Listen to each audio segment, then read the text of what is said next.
আমাকে ছেড়ে রাখলে আপনাদের বিপদ, কারণ আমি মাথা নত করি না। আমায় বাংলায় গণতান্ত্রিক আন্দোলন করতে না দিলে আমি কিন্তু দিল্লিতে গিয়ে করব। তৃণমূল ভাঙার চক্রান্তের খেলা খেলছেন, মনে রাখবেন এই খেলা খেলে কোনো লাভ নেই। আপনারা যদি এই খেলা খেলেন আমি কিন্তু বড় খেলোয়াড়, তাহলে কিন্তু আপনাদের ওয়েট করতে হবে। চেয়েছি 7 দিন আগে পারমিশন, মানে পুলিশকে ইনফরমেশন দিতে হয়, দিয়েছি। আজকে স্টেজ করতে গেছে, বলছে না না এখানে করা যাবে না, জাস্ট একটা ধর্না। মানে 100 জন লোক রাস্তাতেও বসে একটা ধর্না দিতে পারবে না। আর রাস্তাটা কোথায়? রানী রাসমণি রোড, যেখানটা ফাঁকা থাকে এবং যেটা মিটিংয়ের স্পট হিসেবে চিহ্নিত। আমরা অফিসিয়াল চিঠি দিয়েছি, তারপরে পুলিশ বলেছে সিএসসির কাছ থেকে মাইক্রোফোনের পারমিশন নিয়ে। সেই চিঠিও পাঠিয়েছে চন্দ্রিমা ভট্টাচার্য, সর্বভারতীয় তৃণমূল কংগ্রেসের সভাপতি। আজকে পুলিশ সেখানে ডেকোরেটারে একজন গেছে চৌকি পাততে শুধু আর মাইক লাগাতে। পুলিশ বলছে না না এখান থেকে মিটিং শিফট করুন, আবার লিখুন। কালকে প্রোগ্রাম, আজকে কি করে মিটিং শিফট করবে? এতদিন আগে কেন বলেননি? আপনারাই বলে দিতে পারতেন ঠিক আছে এখানে ধর্ণা করা যাবে না, আপনারা অন্য জায়গায় করুন, আমাদের কোনো আপত্তি নেই। যেখানে দয়া করে জায়গা দিতেন, এখন তো দয়া ভিক্ষে করে গণতন্ত্রের মিছিল মিটিং করবার পারমিশন চাইতে হচ্ছে। হকারদের উচ্ছেদ করেছেন, তার প্রতিবাদ করার পারমিশন চাইতে হচ্ছে। নিট রেজাল্ট দিয়ে ছেলেমেয়েদের রাস্তায় বসিয়েছেন, টিচারদের চাকরি খেয়েছেন, ঘর বাড়ি ভেঙে তছনছ করেছেন, জীবন জীবিকা কেড়েছেন। তার জন্য প্রতিবাদ করতে রাস্তায় একটা ধর্ণা দেয়া, এটা কি অমঙ্গলিক না এটা আপনাদের ভয়ের অশনি সংকেত? আমি আপনাদের পরিষ্কার বলছি, কালকে বেলা 1টা-10টা থেকে আমাদের বুকিং করা আছে। ন্যাচারালি সব অ্যারেঞ্জমেন্ট করতে হবে। 1টা থেকে সবাইকে বলবো আসতে। পুলিশ যদি আমাদের পারমিশন না দেয় স্টেজ করার, মাইক লাগানোর, কোনো দরকার নেই, আমরা কিচ্ছু চাই না। আমরা রাস্তায় বসবো, রাস্তায় বসার লোক আমরা। ধর্নাটা হবে। আমি একা থাকলেও যদি পুলিশ কাউকে ঢুকতেও না দেয়, আপনাদের রাস্তায় আটকে দেওয়ার প্ল্যান আছে, তাও যদি করেন, আমাকে যেখানে আটকাবেন আমি সেখানে বসবো, সেটাই আমার ধর্নার স্থল হয়ে উঠবে।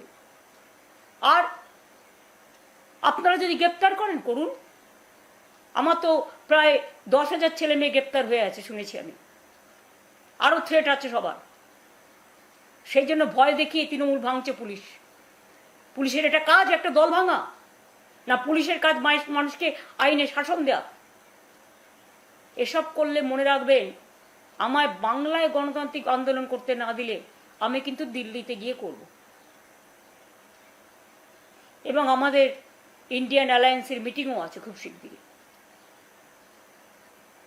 আমাকে ছেড়ে রাখলে আপনাদের বিপদ, কারণ আমি মাথা নত করি না। আমাকে আপনারা বড়জোর মেরে ফেলতে পারেন, আমার কণ্ঠ স্তব্ধ করে দিতে পারেন। তৃণমূলটাকে দুর্বল করার চেষ্টা করবেন না। আর গণতান্ত্রিক অধিকার থেকে বঞ্চিত করলে মনে রাখবেন কবি রবীন্দ্রনাথ ঠাকুরের কথাই বলবো, কণ্ঠ আমার রুদ্ধ আজকে বাসি সঙ্গীত হারা,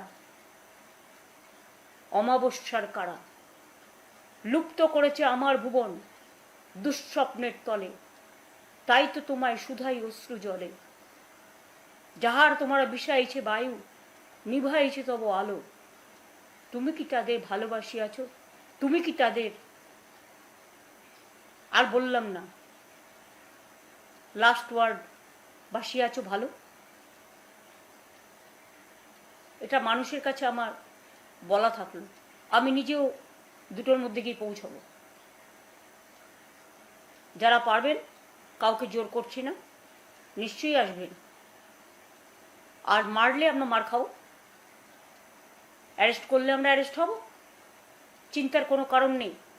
আর যারা গদ্দারি করছে মানুষের ভোট নিয়ে, যাদের আপনারা জিতিয়েছেন, যে এলাকায় যে থাকে, নামগুলো আপনারা দেখতে পাচ্ছেন, হয়তো সব নাম ঠিক নয়, তাদের ভয় দেখাচ্ছে বলে তারা ভয় পাচ্ছে। আমি বলবো তারা ভয় পাবেন না। ভয় পেলে আপনাকে কিন্তু 365 দিনই ভয় পেতে হবে। আর আপনি যদি বীরের মতো লড়েন, আপনাকে বড়জোর 1 মাস জেলে রাখতে পারে, তারপরে আপনি কিন্তু ফ্রি হয়ে যাবেন, ফ্রি বার্ড, মুক্ত পাখি হয়ে যাবেন। কাজেই ক্ষণিকের জন্য এমন কিছু সিদ্ধান্ত নেবেন না কারো কথায়। আর সিদ্ধান্ত দিচ্ছে একজনকে, আগে সিপিএম দল করত, নীতিহীন একজন। আমাদের ভুল হয়েছে তাকে টিকিট দেওয়া, পায়ে পড়েছিল এসে, সেদিন বাঁচানো সিপিএম ঠিক করেছিল। অন্তত এই একটা ক্ষেত্রে তাদের আমি অ্যাপ্রিসিয়েট করি, ওকে তাড়িয়ে দিয়ে।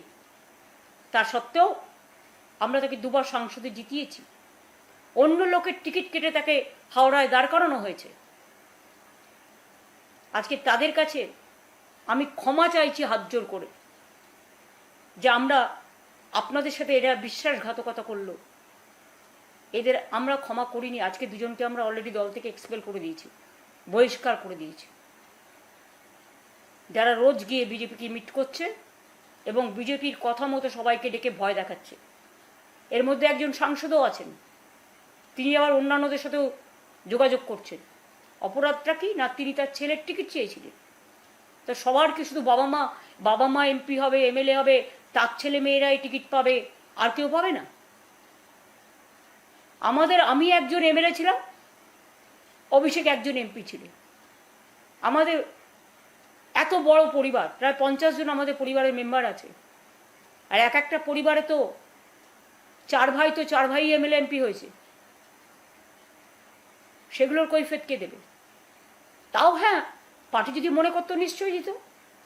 যেখানে দল সিদ্ধান্ত নিয়েছে, আপনি দলের এমপি হয়েছেন দলের সিম্বলে, আর আজকে আপনি দলের বিরোধিতা করলে, আপনি যদি সেন্ট্রাল ফোর্স চেয়ে কারো কাছে অ্যাপ্লাই করেন, তাহলে আপনাকে দলে রাখার কি দরকার?